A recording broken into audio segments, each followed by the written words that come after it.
हो तिनीहरू एकदम कालो हुनुपर्छ।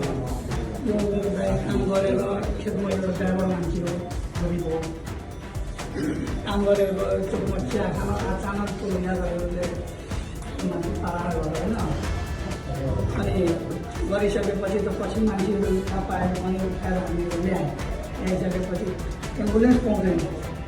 अनि तुरन्तै म डिएसपी साहबले फोन गरेँ, दाइ यस्तो यस्तो भइसकेको छ, गाडी पठाइदिनु पऱ्यो, त्यहाँदेखि आमासँग पुऱ्याइदिनु पऱ्यो, कुनै एम्बुलेन्समा मान्दैन अन्त पुलिस गाडी त हुँदैन, तर पनि म हेल्प गर्दैछु। अनि घरि डिएसपी त्यहाँ बस्ती गरेर पहचान गर्नु त्यसको नम्बर दियो। अनि त्यो यहाँ आएर घरमा बिहानमा गयो भने बोलाएर 1:30 बजे राति अनि त्यहाँदेखि बर्जुसम्म देवानगरदेखि बर्जुसम्म त्यसको पिङ गरेर कटाएर अनि बोला यहाँ आएर। तर पनि यसले राति बेलुका 6-7 बजीतिर तर पनि यसले मोटोमा ब्लड जाउनु मलाई पर्छ।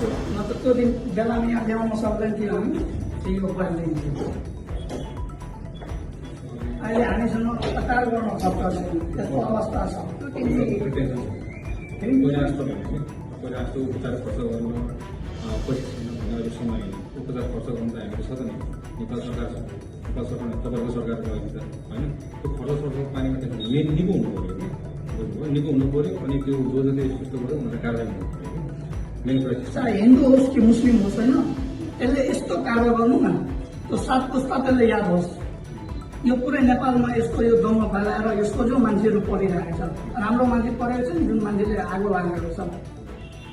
त्यो अचानक अब त्यो तपाईँ हजुरले के थाहा, अब म बिदा लिन्छु भने यस्तो घटना हुन्छ। अब भन्छ त्यो डिएसपीको गर्थ्यो, डिएसपीले एसपीले त्यो बिदा गरेर त्यो मुस्लिमसँग मिलेर यस्तो गरेको छ, लाइन काटेको छ, त्यो सम्भव छ छैन। जुन मान्छे पुलिसले त छानबिन गरिरहेको छ नि त, जसको गल्ती हो त्यसले त कारवाही पाउनु पऱ्यो नि त त्यो मान्छेले, त्यो त पुलिसको काम हो।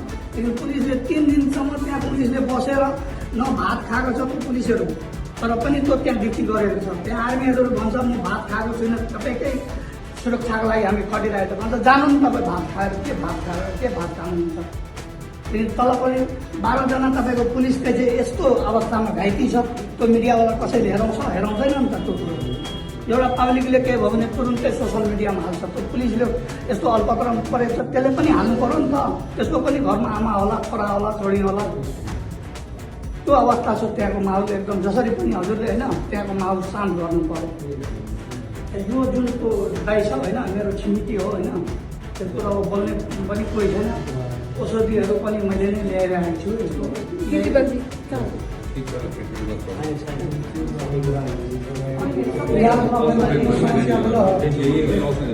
इलाजमा कुनै समस्या होला इलाजमा त्यहाँ मियाँ साहबले भनेको थियो, यहाँको डक्टर साहबले होइन, त्यो दाइले त्यो भन्नु तपाईँ टेन्सन केही नलिनु, ढुक्क भएर एकदम गर्नु होइन। हाम्रा व्यक्तिहरू के छ अरू जो लोग होइन ठिक छ, चिन्ता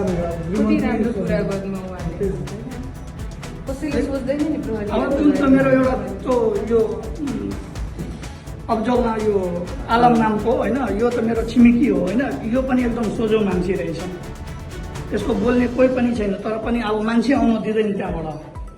अहिले अब भात खान यस्तो अवस्था परेको छ, हामी मलाई नै थाहा छ कस्तो। Simric Holidays, your trusted travel partner.